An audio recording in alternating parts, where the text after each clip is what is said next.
Okay. VB declining. Take a hike, ghosters. I don't want to cover my map. It feels silly to say this, but I think the ghosting went up by like 400% after the change. What percentage of any time Vel is banned would you say is not a sniper? Like, for example, banned off of stats, win rate, matchup, or personal preference. It's like less than 1% easily on that one. I'm pretty sure like 99 in high elo would be ghosting. How would anti-ghosting work? Okay, let's talk. Let's actually talk about this. Let's actually talk. How would anti-ghosting work? Okay, let's go through all the comments. I remember there was like an argument here. This guy's kind of nice. He's like, please don't become salty streaming all of this game break. I'm just here for like the purely academics of it. That's what I'm talking about. That's why I'm talking about the ghosting. That's why I'm talking about the issues, not because they harm me. Like, I don't give a fuck, man. Like, I want to make a tweet about this. I want to tweet about the ghosting. And I'm so lazy to do it because I know I'm going to have to deal with the people. Yeah, just pick more than one champion. Yeah, just don't be a crybaby streamer. I literally couldn't give two shits. In fact, like, I can farm this for content. Beating people who ghost you is just really good content because everyone loves a revenge story. I just think it's really, really bad for the long term of the high elo and especially for the queue times because people are now getting... The dodges are coming back, even though it's worded a lot of the dodging before with the champion select anonymity and the punishments. And the people are now dodging a lot more than before because there's way more sniping than before. And here's a couple of reasons why it's happening. And let's really talk about it. Play more than one champion, you fix the problems. This is crazy. I know thinking critically about problems and solutions is easy, but you do realize that all your teammates also get banned and ghosted. You can't have more than one map. Currently, the only player solution would be heavy delay, big breaks in between games and between every single dodge, right? Like this is the game health issue right here. If I'm gonna take big breaks and I'm gonna wait in between every single game so people do not memorize everything, the queue times go to hell. And yeah, it's just every single time there's a dodge, you have to cancel the lobby because everyone's gonna memorize, and then you gotta go again and again. I'm gonna decline here. Let's talk about this a little bit. So the player solutions aren't good, and I think there's like there's another comment that I saw here and just rubbed me the wrong way. Perhaps just not show champ select, and then just don't show the map because they know who it is. Even if I use the streamer mode, they will still know who it is. Obviously, like it's hiding the stats and like anonymity. It's not really streamer mode. I think the biggest problem with the streamer mode is named streamer mode. I think that's like the biggest, like the most quarrel people had with streamer mode is in and of its name. Because semantically it just throws you off. It makes you think that they're going for streamer mode, that like that will help streamers, and it doesn't really help streamers. It helps people who just don't want to see have their stats visible and be like scrutinized by their teammates when they go 0-1, you know? I do understand that. Oh, this one. Azzapp, why is it on Riot to find solution to ghosting? Current implementation covers the one loophole Riot was allowing AK third party. This is just very like, what do you mean why is it on Riot? Because literally the reason I stated why I'm mentioning this is because the game health is going to deteriorate over time and get way, way worse because of feedback loop.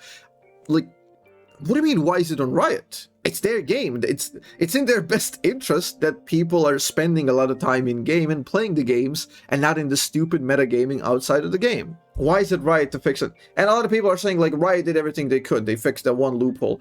That is not true. That is just very, very... That's just very uninspired thinking. People just always think in just the most bland way possible. Let's talk about one of the solutions I've already done. Like, I've done this solution years ago, by the way. And people still don't think about this for some reason. It's just so easy. Okay, so you go in a client, okay? You log in, choose role, choose 2 bans. Choose role, choose 2 bans, okay? What happens with this one? What happens if you do this and then you queue? This would be like the new pipeline of gameplay, right? So now game found, accept, animation plays, then you get like, I don't know, 13 bans. 13 champs stop existing, right? Why 2 bans? Because of the ban overlaps. That's why we do 2 bans. People have been talking about more agency and more ban potential because now you have 170 champions and we had 1 ban when there was like 40 champions, so it doesn't make sense. It needs to be scalable. So now you go 2 bans, and because it's all individual, because it's at the lobby level, it's on the pre-lobby level, right? So you could have, in theory, 1000% ban rate. Okay, This is cool, right? So animation plays, you get about 13 champs. They like clash with each other. So what happens? Let's think about this theoretically. What happens? We got pros, and we're gonna do cons. Okay, pros, much better balancing data. Okay, peak ban goes from 200% to 1000% theoretically. Okay, this means that you get much better information about the champions, right? Like Pyke sits at 400% equals change champion. Right? This is like a very telltale sign that the character is super unhealthy. So if Pyke is at 400% ban rate, that means 4 out of 10 people are choosing to ban it. That means that the champion is pretty unhealthy for the game in that current state, so people want Pyke changed. They're basically voting. It's a voting system in a way. Okay, so another pro is like more agency for banning out of 170 champs. This is something people have been asking for, I remember, for like 5 years at least.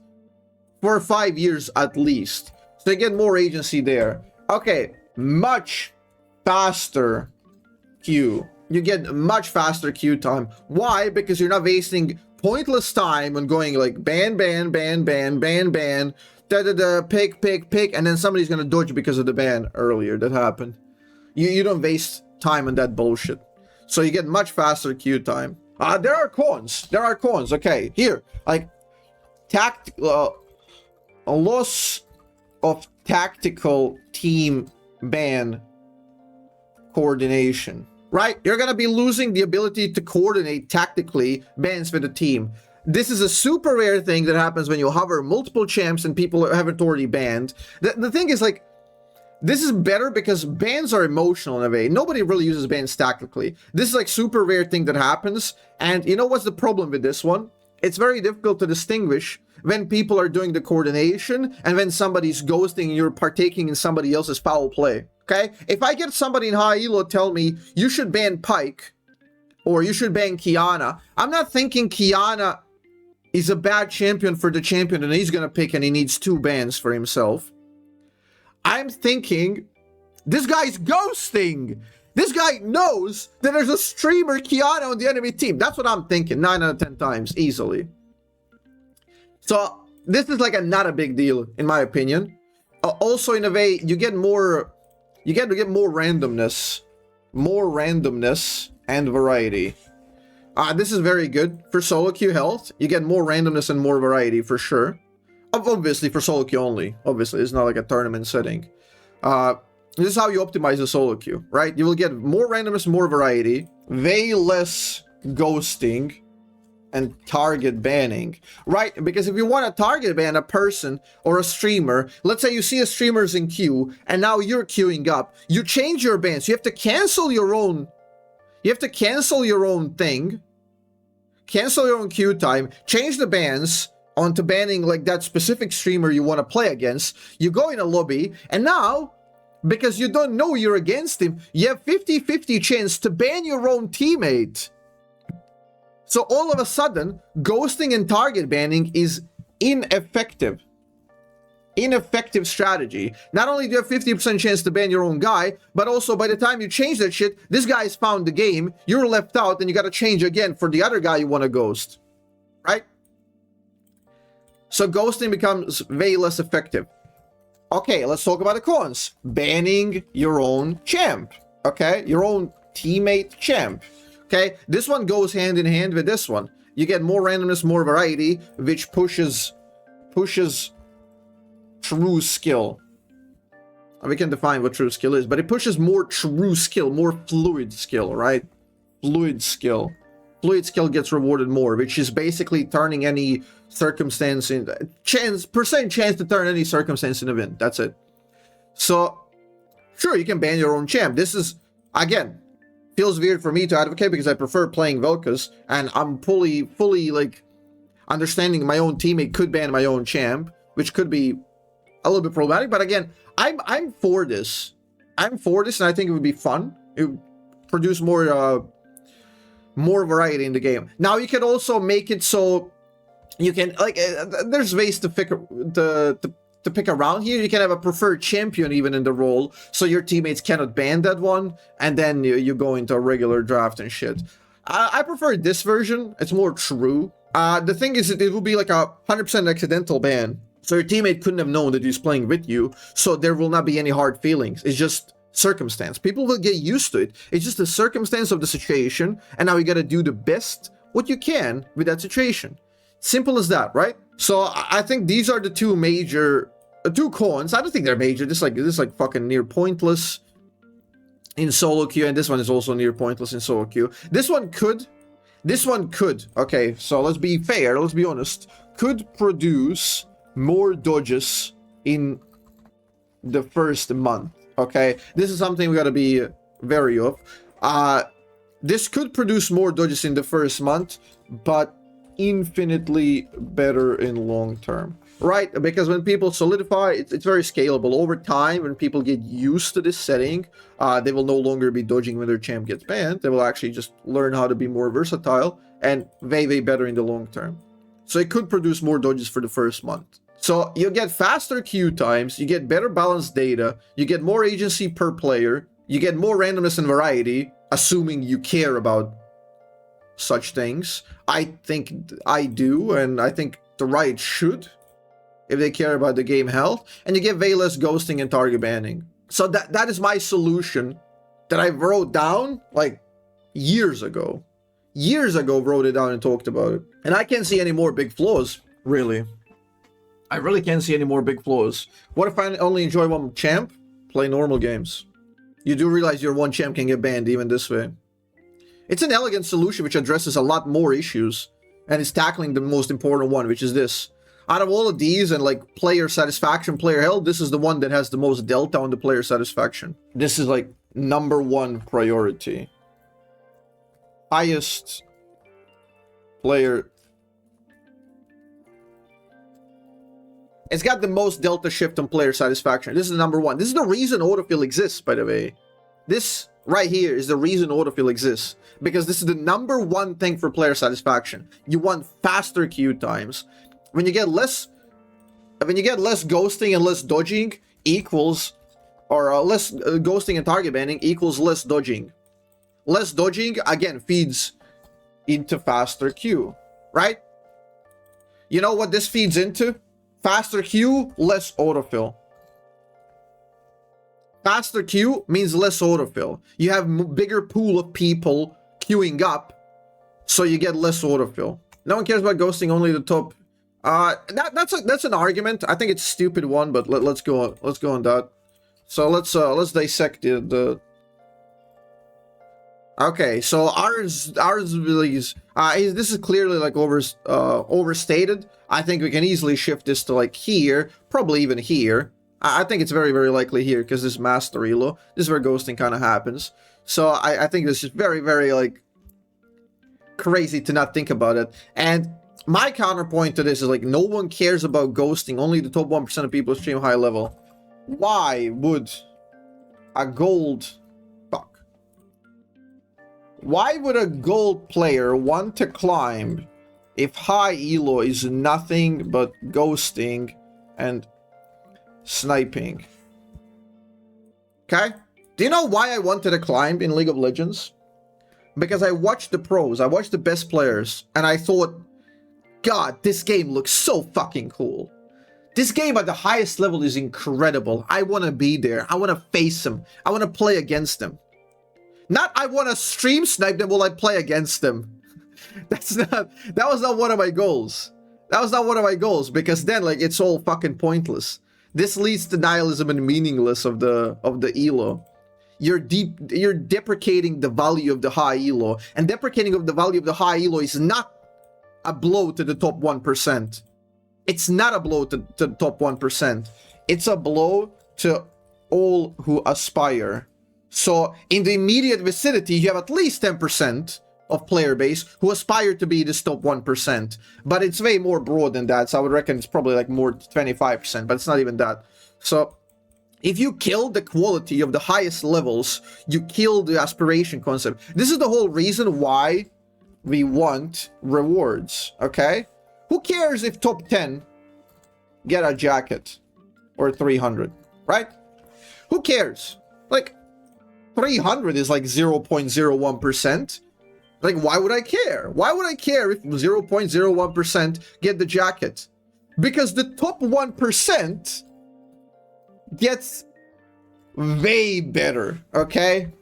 The quality of the top 1% gets way better. Top 1% gameplay gets way better because they all want to be in this top 0.01%, right? And if top 1% gets better, then the top 10% wants to be in the top 1% because they want to experience that better gameplay quality, right? Are we all on the same page? Also, let me, we'll circle back. We'll circle back to the original point that I had, that I wanted to talk about. I kind of got sidetracked. I've experienced probably 3 to 5x ghosting and sniping after streamer mode. Like, this is super anecdotal, right? This is like an anecdote in a way. So I can't really vouch for other people. So this is the part where I really have to qualify. This is just my experience. I think that it's just way more. I think it's just way more than before. So I'm assuming that even if I am on the like a tail end of normal distribution, I'm getting super unlucky. I think it suggests a meaningful shift. Now, that's why I'm qualifying it, because this is not like me trying to teach people and like yap condescendingly. I want to talk and ask people. Now, obviously, a lot of people aren't like at the highest elos and whether they're getting ghosted, but it's more like a for streamer question about the top 1%. How do you guys feel about this? Now, obviously, like I'm a big loser off of the streamer mode because everybody knows it's a VelKoz in high elo. The thing is, I think this, like, I may be wrong. I believe the fact that streamer mode, I think this is like one of the unforeseen circumstances, that streamer mode being a thing makes sniping more normalized. I think this is one of the effects that wasn't really considered. If you have a shield to defend yourself from sniping and ghosting, would that legitimize the ghosting? Because now you're all of a sudden given like a look. You're given a look to defend yourself. So if enemies are smart enough to have the key to find a way into their house, they feel better about it. They feel more legit about it because they're smart enough to deserve to ghost you. Or if you're like not using it, you're open game, you know, to hunt, because, well, you're not using it, you're not defending yourself. So I think this might be one of the things that's playing the part. I'm not sure. I can't really tell. I can't really tell because it's just me. I don't really have any real data on this. This would be cool to check out with the other streamers. So that's one of the things that I really wanted to mention. What if there would be 2 or 3 people who ban the same champion pre-bans? If they won't be put together, that might extend the queue time. No. Like, you're not selecting for the unique bans. The bans clash. This is the whole point, right? Like, I go in. Okay, look. Me. I ban Pike Rakan. Okay, Dragdar goes in, he bans... Dragdar goes in, he bans Pike, Irelia. Doesn't fucking matter. Like, just this stupid shit. We go in, and out of us 4, our bot lane, instead of having 4 bans, we end up on 3 bans, right? Because our bans clash. These negate each other. The game is not going to select for unique bans. It just clashes them. And thus we get way more data for Riot Games, right? Instead of Pike having 200% ban rate the most, he can have up to 1000% ban rate, right? I think you said the game would be better if you moved away from OTPs a bit. Can you elaborate on that? Yeah, this would be like a tiny nudge. This is not like hard punishing on OTPs, but it's a tiny nudge to incentivize less OTPing. And I think the game would be better at the highest levels because of it. Because you would get less games which are super asymmetrical due to people ghosting or sniping or target banning or just accidentally hitting a ban. True skill, the liquid skill of people, which means the adaptability, the ability to play other champs and different situations, it would be better for the game at the highest levels. You would get higher quality of the gameplay.